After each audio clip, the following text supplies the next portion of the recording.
What's going on, my fellow Jedi and Padawans? Welcome back to another Jedi gaming video. Thank you guys so much for coming back to the channel, and if you guys are new, welcome. Today we're going over a requested video for an ad clear build, taking it into Master Cadle. As you can see behind us, we're at level, so we're just mowing everything out, being at 1604. Not really too big on the Master side, making it more difficult, but we're absolutely wiping out enemies using the invisibility to stay alive while reviving our teammates. So it works in everything with the DPS in our weapons, as well as ad management, because it does get pretty hectic inside of this end game arena.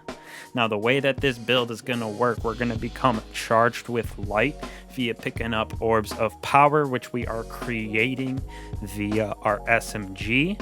Now we're using that with harmonic siphon on our armor piece to create those orbs of power. Picking those up is going to give us our super back a little bit faster, as well as making us charged with light. And then when we are charged with light, we're using 2 firepower mods on our armor, which when we're charged with light, throwing our grenade is recharged partially depending on how many you have, so you get about 33% or a third of it back with 2 of those mods on. So we're able to get our grenades back super quickly with this build, especially when we are charged with light.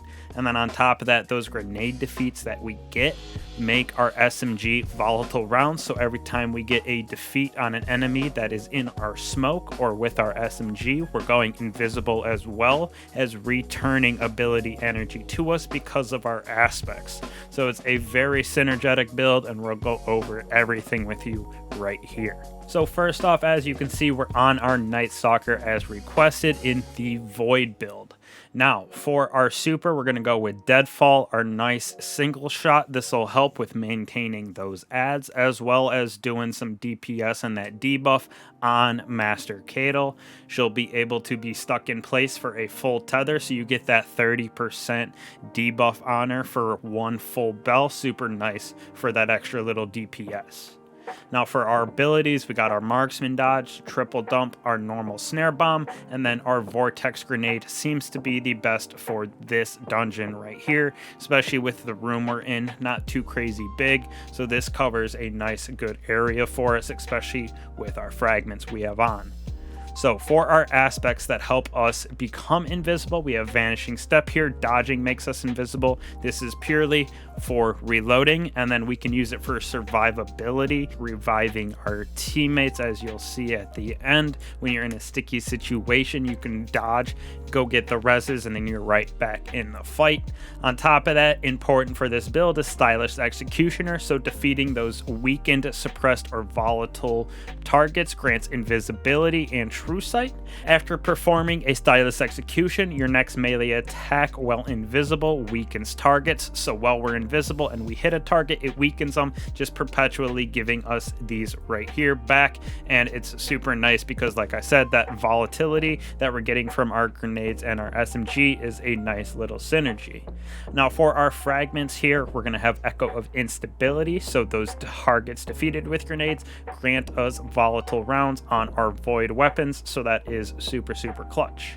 Now right here we have Avoid Final Ability Kills, cause targets to explode. This just helps with getting that extra proccing of volatile rounds when we get grenade kills. That explosion just helps with that, and the extra ad clear of the void explosion is super nice in this room. Like I said, not too big, so everything's usually pretty close together. Having those explosions just helps a lot.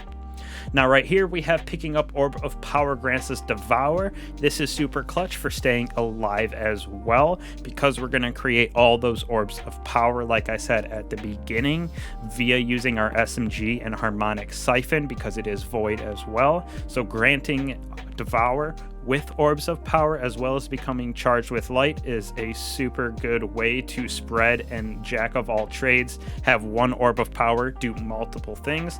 Plus, every time we get a defeat with devour, we're getting our health back, so another way to stay alive in that end game activity.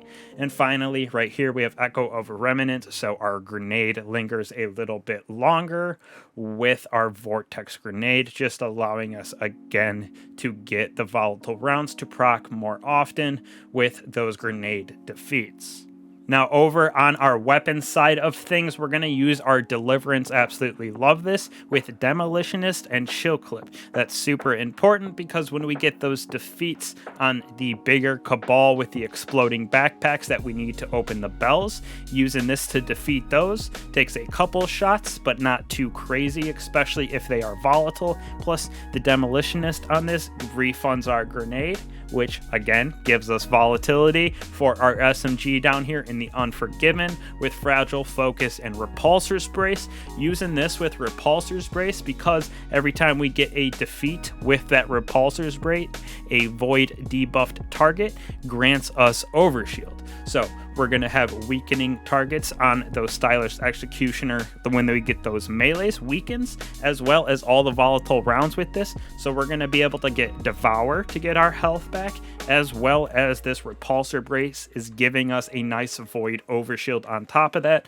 So the survivability of this build is super S tier for that end game activity, especially with a Hunter, which usually is on the lesser side of things.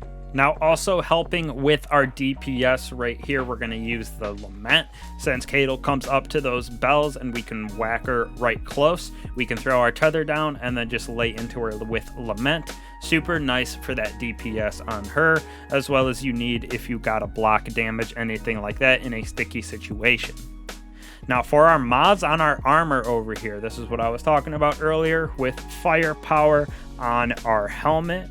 We have that well charged with light, regain a portion of your grenade energy, consumes 1 stack of charge with light.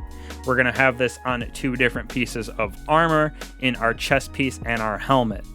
Now onto our arms right here, we're going to have Powerful Friends to get that 100 mobility as well as momentum transfer. So when we cause damage with grenades, we get our smoke back a little bit faster. And since we're using grenades a decent amount, that comes in handy to weaken those enemies with those grenades, or those smokes, I should say.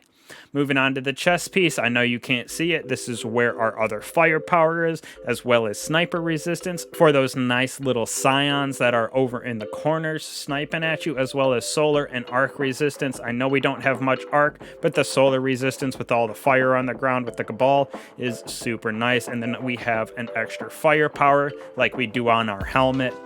Now on our legs right here, we're using Orpheus Rigs, so when we do use this as deadfall to clear out a room, we're going to get our super back very fast, and we're able to get it even in Cadle when we tether her and a couple of those extra enemies. I usually throw it at the bell she's going to, so I can tether both of those backpack Cabals as well as her, and by the time we go back in, easily have my super again. And then we also have Absolution on, so reduces all abilities when we pick up Orbs of Power. Just another thing that the Orbs of Power are doing to help out this build with granting Devour as well as Charged with Light and giving us our abilities, as well as Elemental Armament, so defeats with our SMG can spawn us Void Elemental Wells, which give us our abilities back faster again. And then finally 2 Perpetuations, which reduces class ability cooldown when we use our class ability. So when we dodge, we're just getting our dodge back a little bit faster. And then taking charge, like I said, becoming charged with light by picking up Orbs of Power. That's how we are becoming charged with light. Like I said, you can see right here, we are blowing through this Cadle encounter. Super easy to clear out ads and stay alive with that invisibility and overshield from the volatile rounds. as well as granting ourselves a devour when we pick up those orbs of power that we are creating via our SMG, or when other people are creating their supers, etc., even their weapons. So it's very easy for us to become charged with light, grant ourselves devour, as well as replenish our abilities with this build, as just keeping everything safe ourselves. Hopefully our teammates can stay alive. We did have some issues, but it's super nice to have that invisible hunter to go invisible, like I said, go get the reses, then we can finish off the encounter and collect our loot. Super nice ad clear build for the Void Hunter for y'all. So hopefully y'all enjoyed this build. Super easy to make and super fun to use in that end game content, keeping yourself alive, as well as some massive ad clear with those volatile rounds and a bunch of void grenades. So thank you guys again. I'll catch y'all in the next one. Peace.